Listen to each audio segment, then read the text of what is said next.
Welcome, everyone. We want to welcome you to the Rhode Island Latino Political, nope, I'm sorry, not political. Tomas, it seems like they don't want to stop networking, which is the purpose of the event, of course. Yes, but unfortunately, we have a speaking part to it. So, welcome. For those of you who are here for the first time, thank you for taking your time and joining us.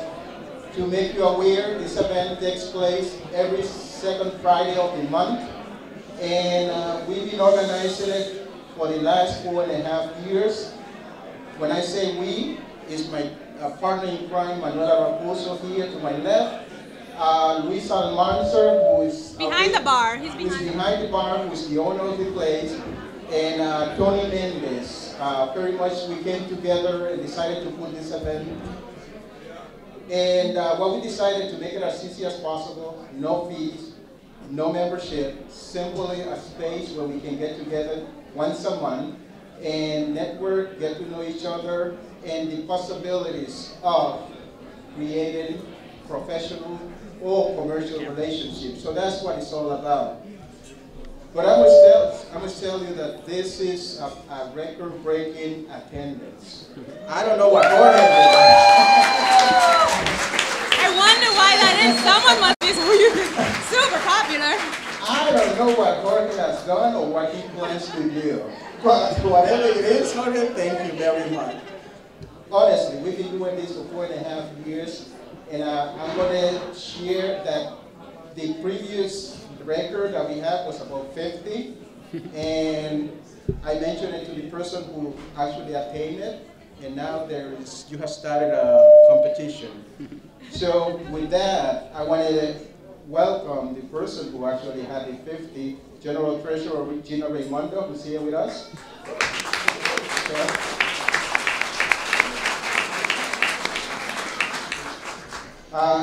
Councilman Wilbert Jennings. Here.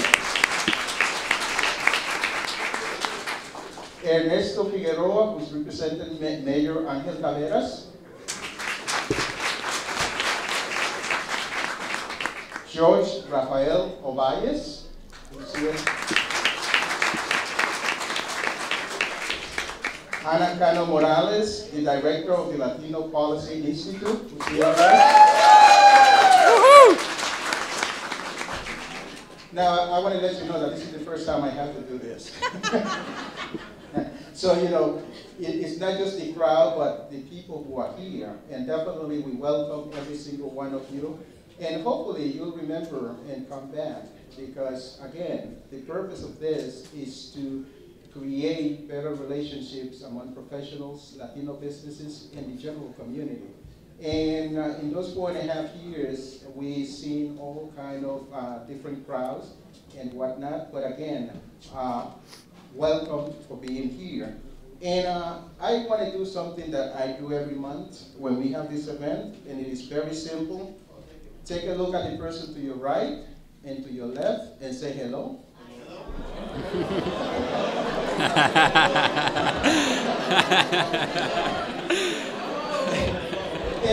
But, there's always a but, right? Most importantly, remember that person, because that's what networking is about. Tomas, is this working? That's not, okay. Of course I would get the one that's not functioning. I'd like to also give a special thank you to all of our loyal supporters, those who are always with us every single month. Rain, shine, snow, Doris, all of you that come every single day to see. They come every single time to support us. We are very grateful and thankful, and we wouldn't be here 4 years later if it wasn't for you. Right, Tomas? Absolutely. Absolutely. No, and definitely, you know, I mentioned Manuela and the four of us, but needless to say, we are just the ones who steer and organize the event, but the event is made successful by individuals who choose to come and join us.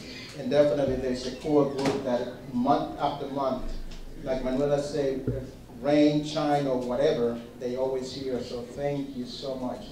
But that's not what we're here for, so I'm going to turn it to my partner in crime, Manuela Raposo, who does the rest of the show.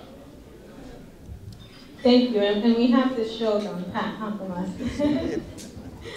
So I will now go ahead and introduce our guest speaker of this evening. And as Tomas, I think, said, every single month we have a guest speaker, someone of interest, someone who has worked hard and gone through many challenges to achieve their success.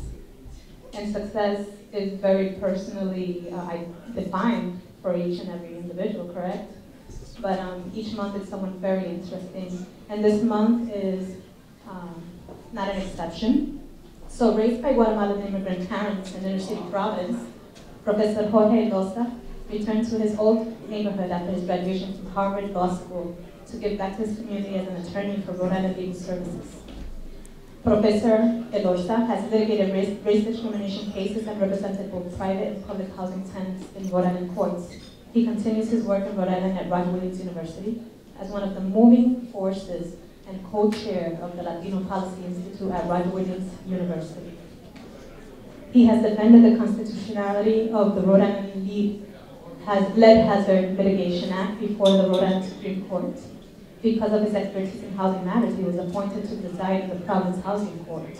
Professor Elosa, Jorge, teaches property, advanced constitutional law, and housing law, and policy. His research interests lie on the intersection of law, science, and religion, and on the economics of housing policy. He's a member of the board of the Rhode Island Foundation, the board of governors of the Miriam Hospital, and the board of Achievement First in Rhode Island. He is a graduate of the University of Rhode Island, summa cum laude, and Harvard Law School. Please join me in giving an exceptional welcome to our guest speaker today, Judge Jorge.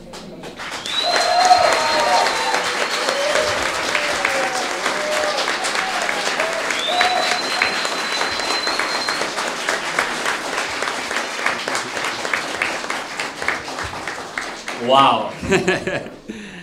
Thank you so much, everyone. I am deeply, deeply humbled and honored to have you all here. Thank you, Manuela. Thank you, Tomas, for the opportunity. And thank you to everyone here for coming out here and listening to me as I tell you and share a little bit of my story. Buenas tardes a todos. Y gracias por su apoyo, por su amistad y por estar acá. Es un gran honor tenerlos a todos. Antes de empezar, me gustaría darle las gracias a la tesorera Gina Raimondo por acompañarnos hoy, también al representante Edwin Pacheco, a la oficina del alcalde Ángel Taveras y por mandar a Ernesto Figueroa, al concejal Wilbur Jennings y también a mi buen amigo el juez Rafael Ovalles. Y le doy gracias a Tomás y a Manuela por esta oportunidad porque muchos de ustedes me conocen y saben que yo siempre he sido una persona reservada, una persona algo privada y no he tenido muchas oportunidades para compartir parte de mi historia personal. Pero esto es un gran foro para eso. Y creo que para mis viejas amistades y también para mis nuevas amistades, todos van a aprender un poco nuevo de mí. Okay.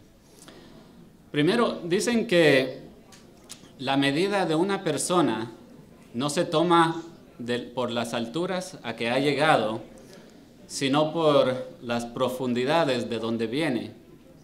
Y quisiera empezar a decirles mi historia personal, empezando con la historia del gran sacrificio y de los esfuerzos de mis padres. Mis padres son inmigrantes de Guatemala.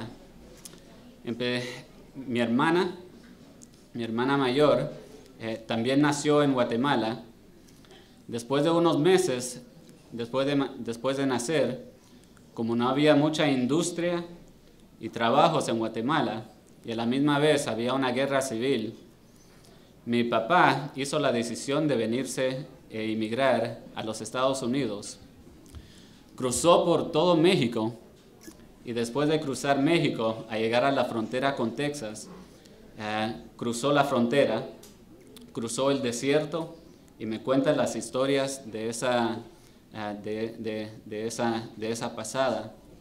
Vino a llegar a Nueva York y después de Nueva York encontró trabajo acá en Providence. Y después de un año, después de establecerse, mandó a traer a mi mamá. Y mi mamá pasó ese mismo viaje, pero mi mamá lo pasó con mi hermana de 1 año en sus brazos. Cruzó por todo México, cruzó el desierto y al fin llegaron acá a Providence. Mi familia y mis padres somos gente muy humildes. Mis padres siempre han trabajado en las factorías acá en Providence, mi mamá en las factorías de textiles y mi papá, mis tíos, mis tías, todas en las factorías de joyería. Con mi mamá crecimos haciendo el trabajo de piecework.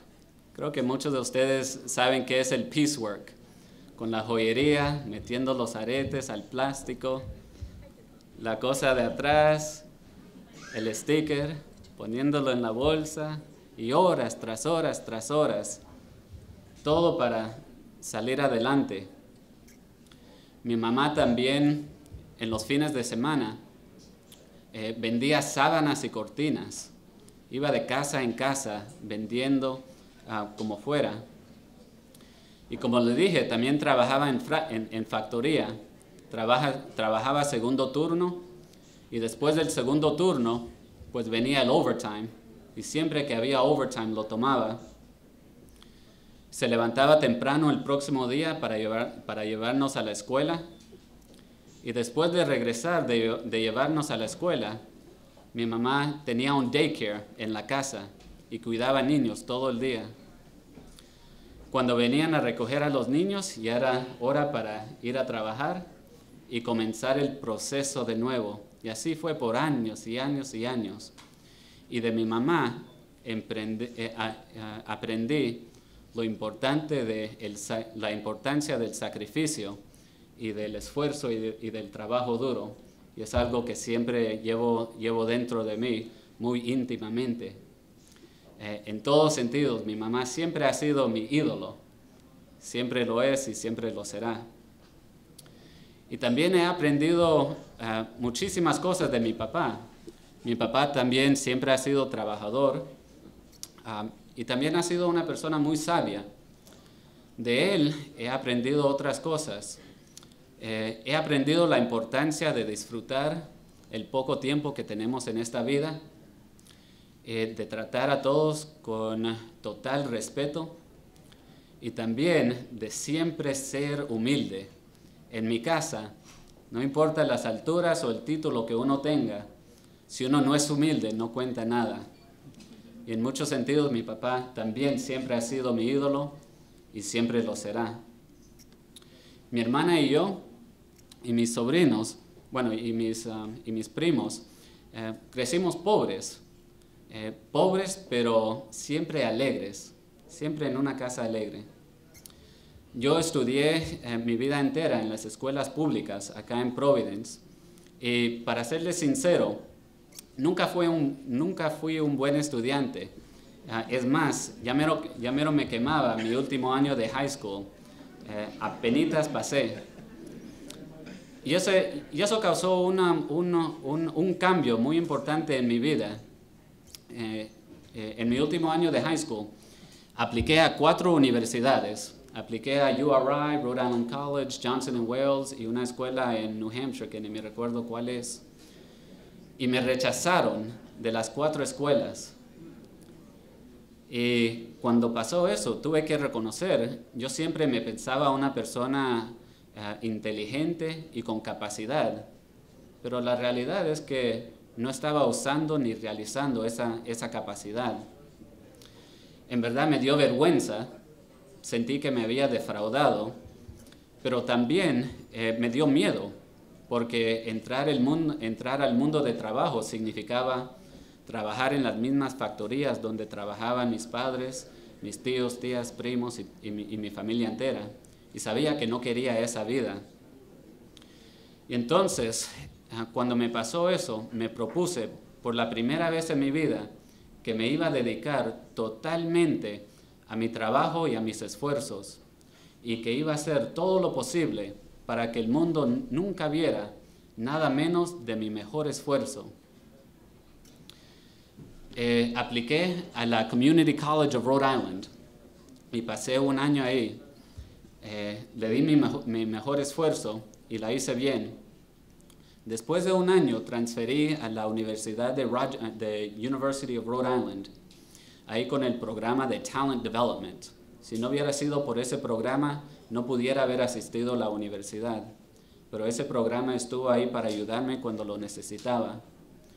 Y como me había propuesto, me dediqué totalmente a mis estudios y hice bien.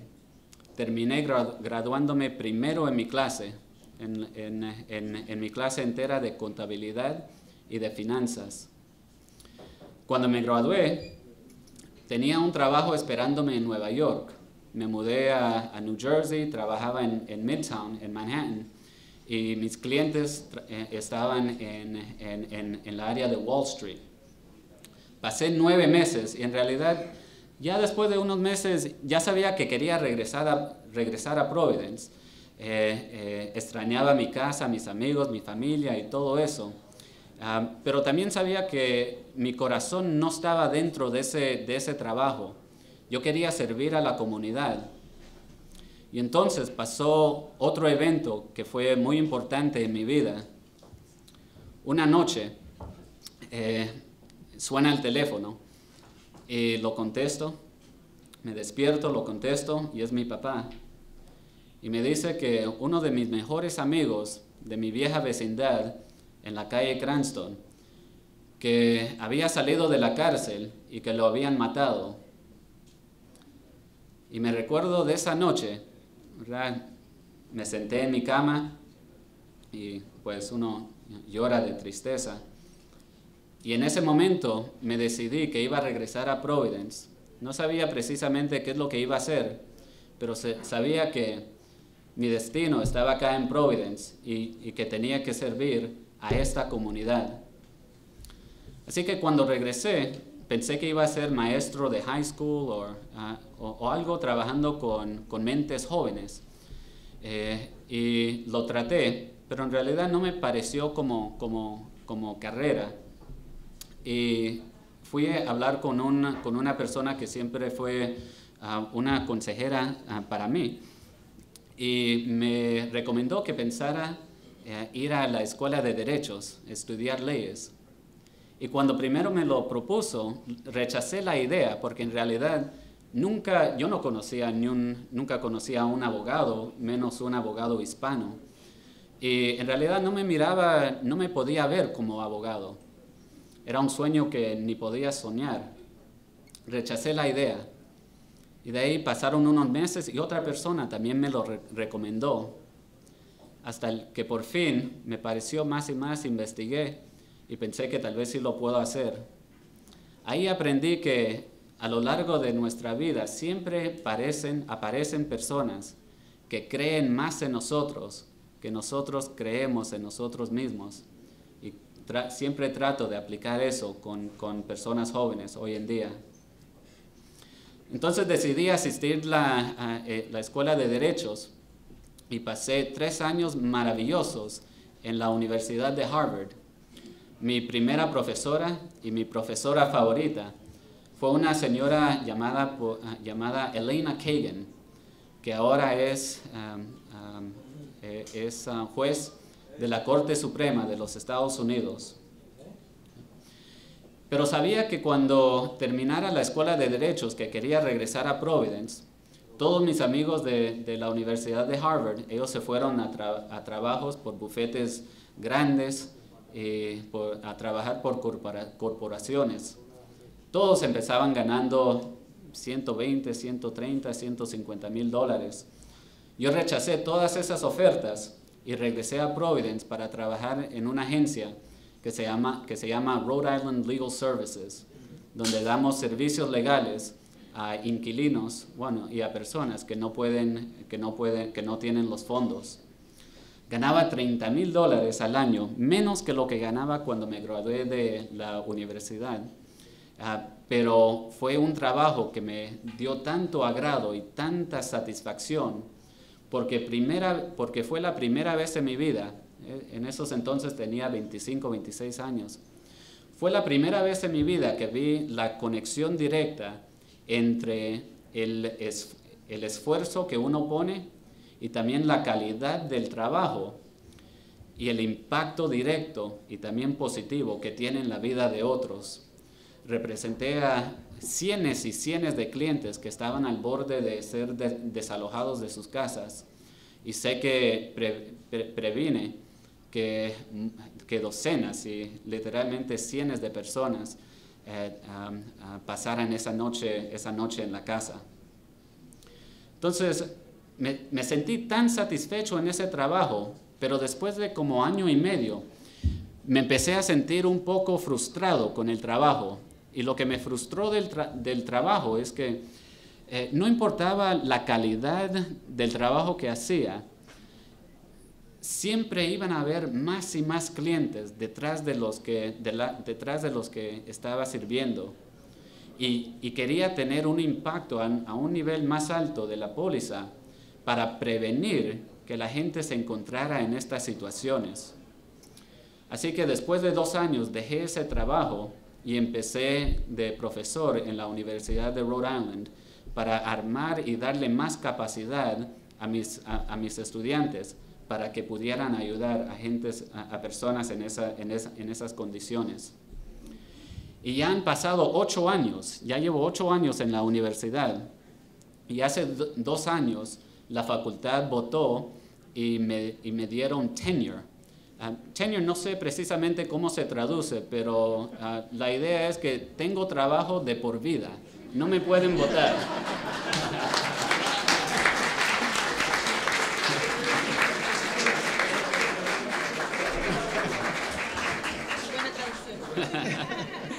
Hasta si quieren, no me pueden votar, ahí estoy.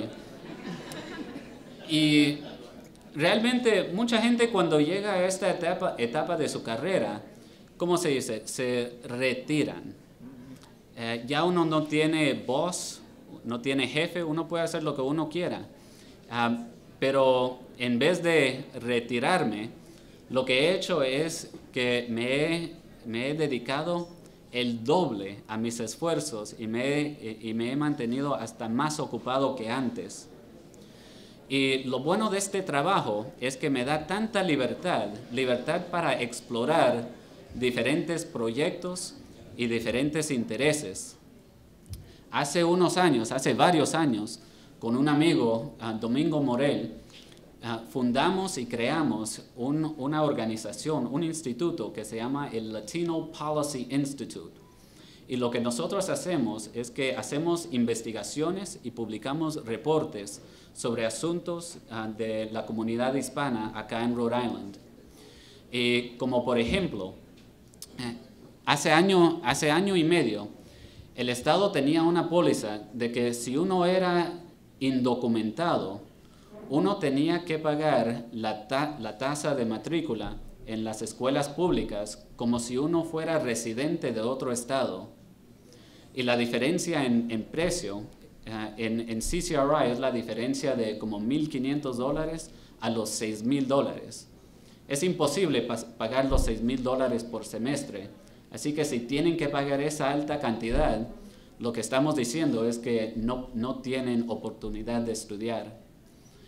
Entonces lo que hicimos en el Latino Policy Institute es que hicimos una investigación de todos los estados que hayan adoptado la póliza de in-state tuition y vimos el efecto que tuvo esa póliza en ese estado.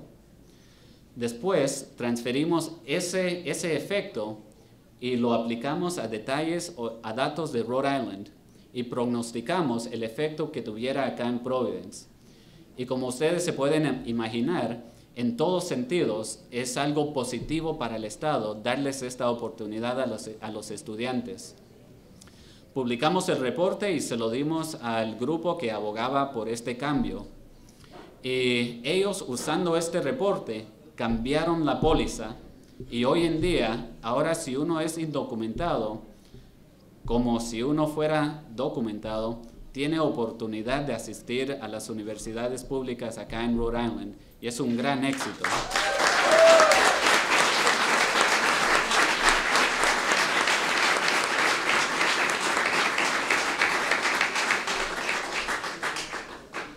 Al grupo que abogó por este cambio, ellos nos han dicho que si no hubiera sido por este reporte, la póliza no se hubiera cambiado. También la Junta de Gobernadores, los que cambiaron la póliza, ellos también nos han dicho que si no hubiera sido por ese reporte, no hubiera cambiado la póliza. Así que ustedes se pueden imaginar el orgullo que tenemos en esta organización de haber tenido este rol pequeño, pero importante en este cambio. Y este es solo el principio del tipo de trabajo que estamos haciendo. Y tenemos un reporte que va a salir sobre la educación de los hispanos acá en Providence y que queremos producir el mismo efecto que tuvimos con el último reporte, con este que viene. Y me da tanto agrado también porque, como les comenté, dejé el trabajo de Rhode Island Legal Services porque quería tener un impacto a un nivel más alto de la póliza. Y esta organización me dio esa oportunidad. También muchos saben que yo soy juez de la Corte de Viviendas acá en Providence. Actualmente en Providence hay 500 casas abandonadas y ustedes las ven en sus propias vecindades y en sus vidas. Y no solo están abandonadas, pero han estado abandonadas ya por 2, 3, 4 y 5 años. Es injusto. Y ustedes ven el daño que esto causa a las comunidades. Baja los valores de todas las casas, se entran, las roban, no se mantienen. Y realmente son peligro, también peligro peligro de fuego. Entonces, estos casos los trae la ciudad, los trae frente de mí. Y en estas casas abandonadas se había pensado que es poco lo que se puede hacer. La abogada trae el caso y me dice, no hay cambio, juez, continuemos el caso por 2 meses.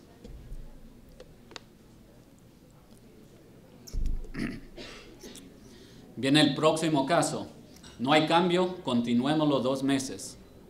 No hay cambio, continuémoslo. No hay cambio, continuémoslo. Pero eso no se puede aceptar. En mi casa actualmente, la casa al lado está abandonada y ha estado abandonada ya 3 años. La casa de enfrente estuvo abandonada por 2 años. La casa al diagonal también abandonada ya 3 años. Yo veo el impacto que tiene este asunto en la comunidad y veo la urgencia de tener que hacer algo. Pues hace 2 años y medio, me dediqué a hacer investigaciones. ¿Qué se puede hacer en la corte? Con mis asistentes en la universidad, hicimos investigaciones sobre la ley de acá de Rhode Island. También hablé con jueces de cortes de vivienda tras los Estados Unidos. Hablé con academios que están haciendo investigaciones y busqué cuál es la manera de traer a los bancos para que tomen responsabilidad. Al fin encontré una manera y los ordené a los bancos que se presentaran frente de mí y que me dijeran 2 cosas. Que me dijeran primero cuál es su plan con respecto a la propiedad y segundo, cuánto tiempo se van a tomar. Y en realidad no hay plan y no hay ni un tiempo, pero les llamé la atención. A principio no se presentaron en mi casa, en mi corte, pues los tuve que multar. Los he multado cientos de miles de dólares.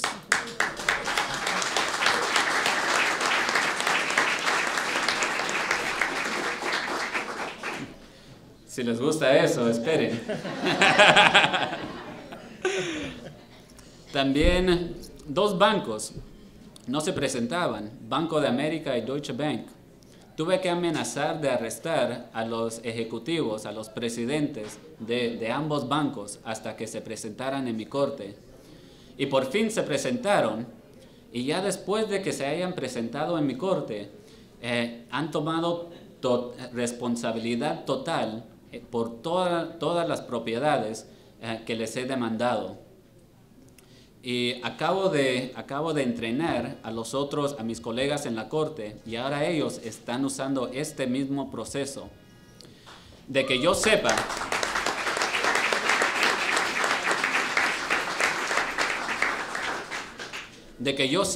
no hay otra corte en los Estados Unidos que esté haciendo lo que estamos haciendo acá en Providence. Y como se imaginan, esto me da tanto orgullo también.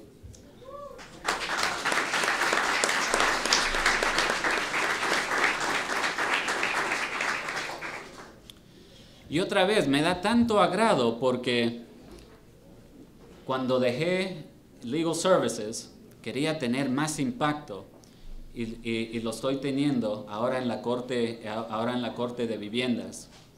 Y para los que me conocen, ustedes saben que yo me dedico a una meta y después de que cumplo esa meta, no ando anunciándolo y publicándolo. Lo que hago es me dedico a la próxima meta. Y eso es lo que me trae a este momento y a este punto. Me siento muy contento, me siento muy confiado y me siento muy listo para tomar este próximo paso, para comenzar el próximo capítulo en mi vida.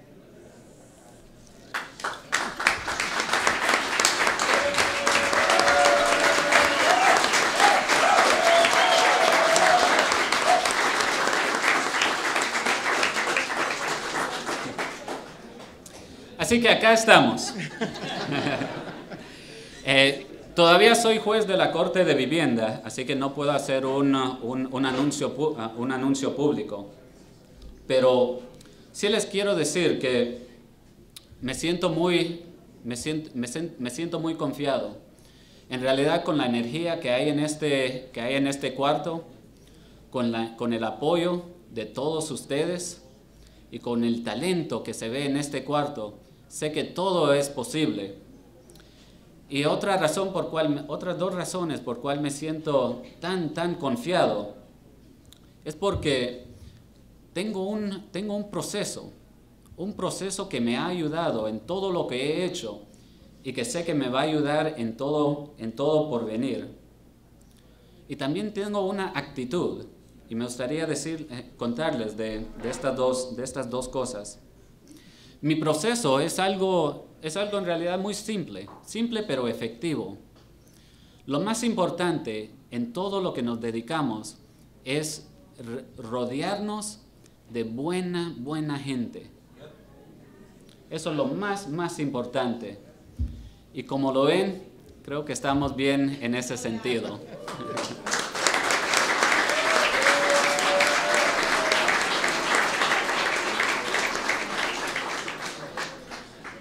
Y en lo que uno va rodeándose por buena gente, a esa misma vez uno va formando una visión. Así que todos del grupo, todos del equipo, vamos formando la visión y vamos alineando nuestras metas para saber que todos vamos en la misma dirección y que vamos juntos. Después de crear ese grupo y crear esa visión, pues entonces se formula un plan. Y el plan tiene que ser estratégico. Hay que identificar las diferentes responsabilidades. Hay que dar cierto tiempo fijo para cumplirlos. Y después hay que repartir esas responsabilidades a cada persona. Después de tener el plan, pues entonces hay que ser diligente en ejecutar ese plan. Después de ejecutar ese plan, pues uno reflexiona y se pregunta, ya que hemos tenido éxito, ¿cómo podemos mejorar para la próxima vez?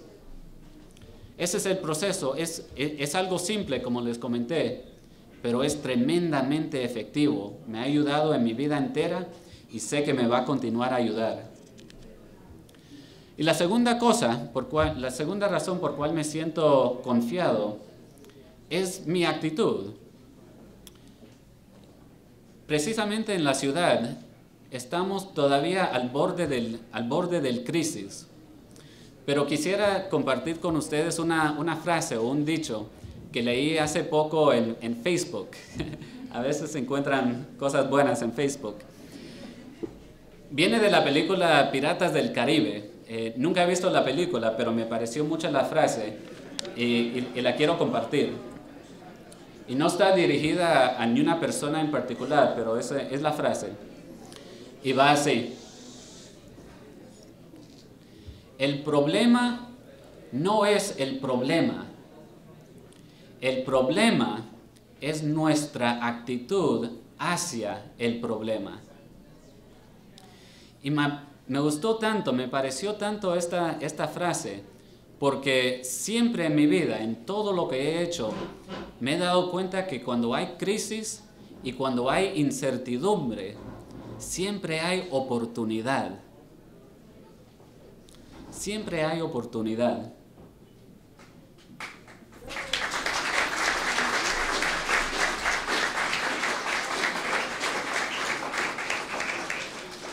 Son situaciones como estas, donde hay más receptividad que nunca para ideas grandes, y en realidad lo que se necesitan son ideas grandes y se necesitan cambios grandes. Y en realidad nos tenemos que preguntar, ¿cuándo viene la hora de los cambios? ¿Quiénes son las personas y cuál es la gente que lo va a traer? Y nos tenemos que decir, si no nosotros, ¿quién? Y si no ahora, ¿cuándo? Tenemos que ser nosotros y tiene que ser ahora. Me siento listo también porque siempre me he empeñado en todo lo que he hecho a tener experiencias nuevas, experiencias diversas. Como les dije, estudié mi vida entera en escuelas públicas. Así que he visto lo peor de la educación. Pero a la misma vez he tenido el gran privilegio de estudiar en escuelas y universidades a nivel global. A la misma vez me he dedicado mi vida entera al servicio público, pero también he trabajado en empresas multimillonarias y he trabajado en Wall Street. He vivido en Providence mi vida entera, pero también he viajado a casi 20 países del mundo. He estado en las montañas de Nepal, el desierto de India, en safari en el sur de África.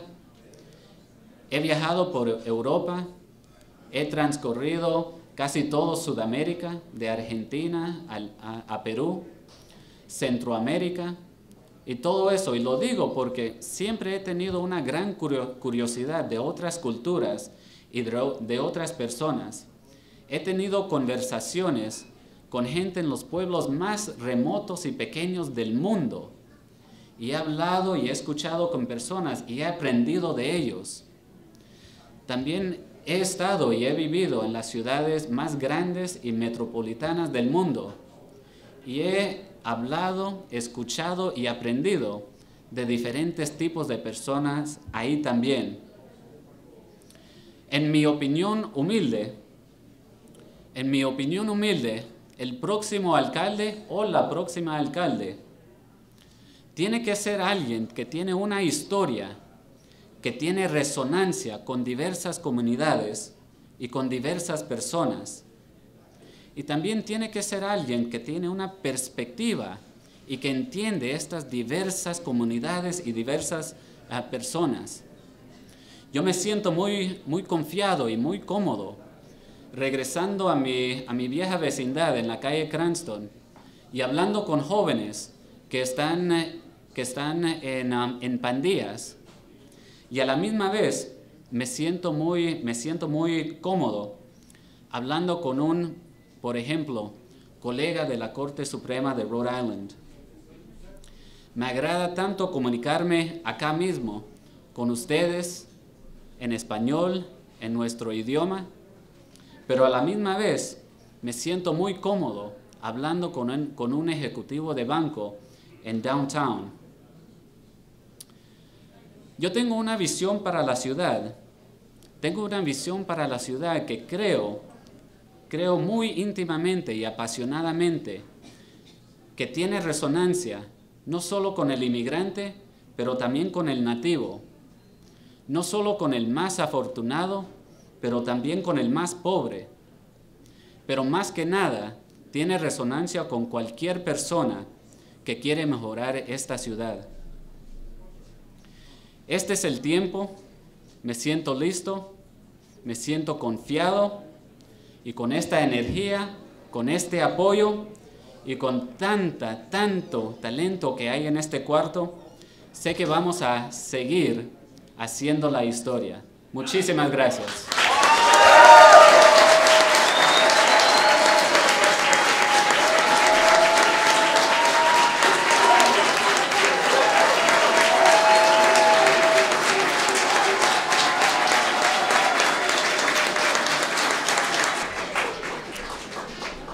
Para terminar, gracias, gracias y gracias.